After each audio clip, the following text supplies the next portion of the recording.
यातील पहिला प्रॉब्लेम लिहून घ्या.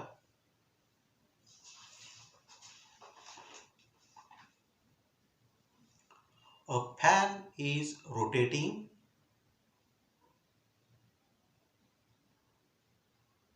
at 30 rpm. It is then switched off.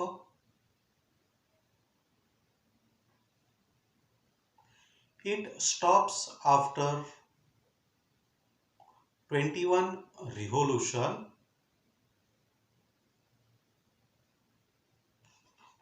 Calculate the time taken by it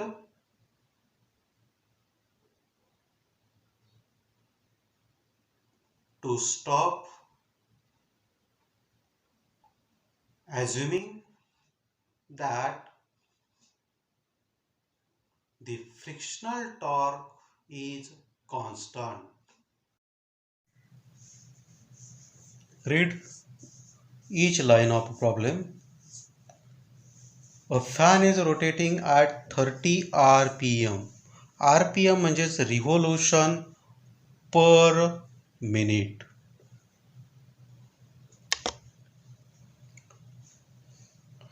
That means you have given the n, initial n, say the n0, that is 30 rpm. To convert rpm into rps, rpm चा rps म्हणजे revolution पर second मध्ये convert करण्यासाठी याला 60 ने भागायचं. 60 ने भागल्यावर आपल्याला उत्तर येईल 1/2 rps, रिव्होल्यूशन पर सेकंड. प्रत्येक वेळेला आरपीएमचं आरपीएस मध्ये रूपांतर करून घ्यायचं. पुढची ओळ, it is then switched off म्हणजे फॅन बंद केलं. It stops after 21 revolution, 21 revolution नंतर तो थांबतो. म्हणजे नंबर ऑफ रिव्होल्यूशन्स दिलेले आहेत. Number of revolutions n, capital n. आता हा कॅपिटल n आहे, 21. Calculate the time taken by it to stop, थांबायला तो किती वेळ घेईल हे आपल्याला कॅल्क्युलेट करायचं. Assuming that frictional torque is constant, frictional torque constant आहे असं आपल्याला गृहीत धरायचं. आता इथं थोडंसं विचार करायला लावणे पद्धत आहे. फक्त तुम्हाला दिलेलं आहे आरपीएम आणि n म्हणजे नंबर ऑफ रिव्होल्यूशन, म्हणजे थांबण्यापूर्वी बटन बंद केलंय तर किती वेळा फिरला ते फक्त तुम्हाला दिलेलं आहे. मग याच्यावरून तुम्ही अँगल, किती अँगलने तो फिरला ते, किंवा अँग्युलर डिस्प्लेसमेंट आपण थोडक्यात म्हणू शकतो. अँग्युलर डिस्प्लेसमेंट तुम्ही कॅल्क्युलेट करू शकता. So angular displacement is nothing but 2 pi into n, capital n. एका रिव्होल्यूशनमध्ये 2 पाय करतो तर 21 रिव्होल्यूशनमध्ये किती करेल? So 2 pi into 21 which is equal to 42 pi. हे झालं त्याचं अँग्युलर डिस्प्लेसमेंट. म्हणजे तुम्हाला आता थीटा मिळाला. अँग्युलर डिस्प्लेसमेंट आपण थीटाने दाखवतो. n0 मिळाला. n0 वरून आपण अँग्युलर व्हेलॉसिटी कॅल्क्युलेट करू शकतो. So initial angular velocity, it is initial, कारण की त्यानंतर तो शेवटी थांबणार आहे, म्हणजे ती फायनल असणार. So initial angular velocity is nothing but 2 pi into n0. n0 ची किंमत टाका. सो 2 पाय इंटू 1/2 म्हणजेच तुम्हाला मिळेल it is pi radian per second, कारण angular velocity radian per second. Final, so final angular velocity शेवटी येऊन तो थांबतोय, म्हणजे रोटेशन नाही, मोशन स्टॉप झालं, इट इज 0. या गोष्टीवरून तुम्हाला टाइम कॅल्क्युलेट करायचं. मग आपल्याला 9वीला आपण काहीतरी फॉर्म्युला शिकलो, v is equal to u plus AT, आणि दुसरं शिकलो आहे v square is equal to u square plus 2AS. आता हे झालं लिनियर व्हेलॉसिटीच्या बाबतीत. पण आपण आता अँग्युलर पाहतोय, म्हणजे अँग्युलरमध्ये फायनल अँग्युलर व्हेलॉसिटी आपण दाखवतो ओमेगानी, म्हणजे व्हीच्या ऐवजी ओमेगा येईल, यूच्या ऐवजी इनिशियल म्हणजे ओमेगा 0 येईल, अल्फाच्या एच्या ऐवजी अल्फा इंटू टी येईल. तसंच इकडं omega square, omega 0 square, 2 alpha आणि अँग्युलर डिस्प्लेसमेंट, लिनियर डिस्प्लेसमेंट आहे अँग्युलर डिस्प्लेसमेंट थीटा. यावरून जर मी अल्फा कॅल्क्युलेट केला, हा मी इकडे शिफ्ट करतो. So omega minus omega 0 T multiply होता तर खाली डिवाइड होईल. इथंही तसंच होईल. 2 अल्फा किंवा नुसता अल्फा हा इकडं आणला आधी. So omega square minus omega 0 square आणि हा 2 थीटा खाली येईल याच्या, म्हणजेच डिवाइड बाय 2 थीटा. दोन्ही अल्फा आहेत, दोन्ही इक्वेट करा. So omega minus omega 0 divide by T is equal to omega square minus omega 0 square divide by 2 theta. आता सगळ्या व्हॅल्यू तुमच्याजवळ आहेत. ओमेगा आहे, ओमेगा 0 आहे, थीटा आहे. या सगळ्या टाका आणि टीची व्हॅल्यू कॅल्क्युलेट करा. So substitute values of omega, omega 0 and theta, find T.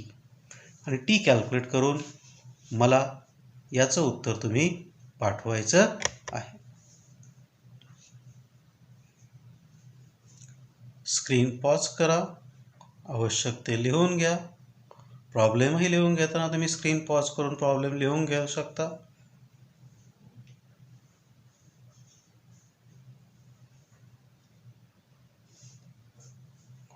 Now we see the second example. Write down the second problem. A motorcyclist. Now we see the second example. Read the first line. A motorcyclist is to undertake horizontal circles inside the cylindrical wall of a well. Inner radius is 8, म्हणजे R दिलेला आहे तुम्हाला. So inner radius R is given to be 8 meter. Coefficient of static friction between tires and wall is, म्हणजेच mu दिलेला आहे 0.2. Calculate the minimum speed and frequency necessary to perform this stunt. हा stunt करायचा आहे, म्हणजे सिलेंडरमध्ये एका cylindrical पार्टमध्ये त्याला गोल गोल फिरायचं आहे. मग आता मिनिमम स्पीड काढायचा पहिल्यांदा, तर व्ही मिनिमम याचा फॉर्म्युला आपल्याला माहिती आहे, square root R g divide by mu.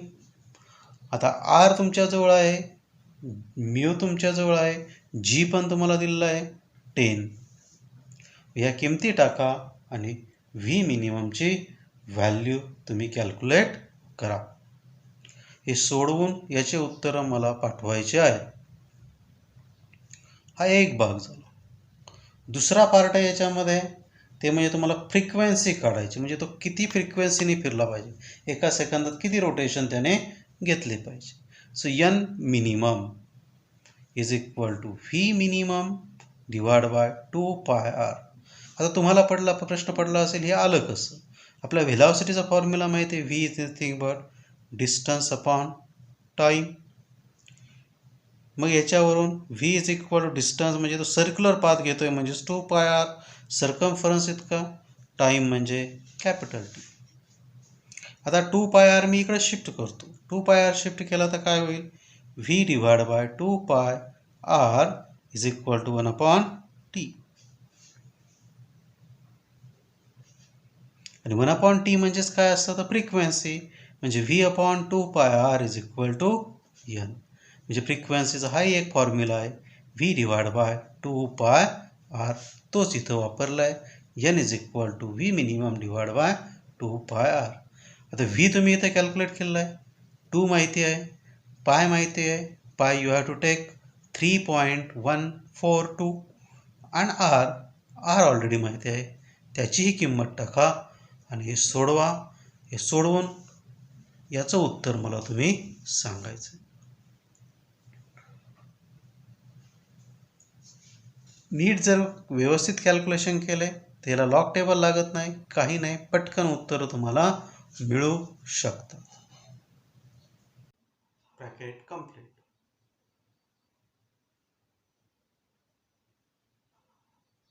Third problem. तिसरं उदाहरण बघूया. Racing track of curvature 10.08 metre. Racing track म्हणजे जे काही धावण्याच्या शर्यतीसाठी जो ट्रॅक असतो, गोलाकार मार्ग असतो, तो गोलाकार मार्ग दिला आहे. कर्व्हेचर दिला आहे म्हणजेच तुम्हाला रेडियस दिली आहे, आर दिला आहे 10.08 metre. Is banked at tan inverse 0.6. Banked केला आहे म्हणजे थिटा दिला आहे तुम्हाला, tan इनवर्स 0.6. हे जर मी उलटं केलं तर मला 0.6 म्हणजेच tan थिटाची किंमत मिळते. Coefficient of static frictions between the track and tyres of vehicle is 0.2. म्हणजे परत एकदा म्यू दिलेला आहे 0.2. Determine the speed limits with 10% margin. इथं मार्जिन दिलेलं आहे तुम्हाला 10%. म्हणजे कमीत कमी किती, त्या 10% कमी होऊ शकतं आणि जास्तीत जास्त किती हे तुम्हाला कॅल्क्युलेट करा. मग यासाठी स्पीड मला दोन्ही ठिकाणी पाहिजे. एक व्ही मिनिमम पाहिजे आणि दुसरं व्ही मॅक्झिमम. मग मी 2 कॉलम करतो. बँक्ड रोडवर व्ही मिनिममचा फॉर्म्युला मला माहिती आहे, तो म्हणजे square root R g inside bracket tan theta minus mu divide by 1 plus mu into tan theta.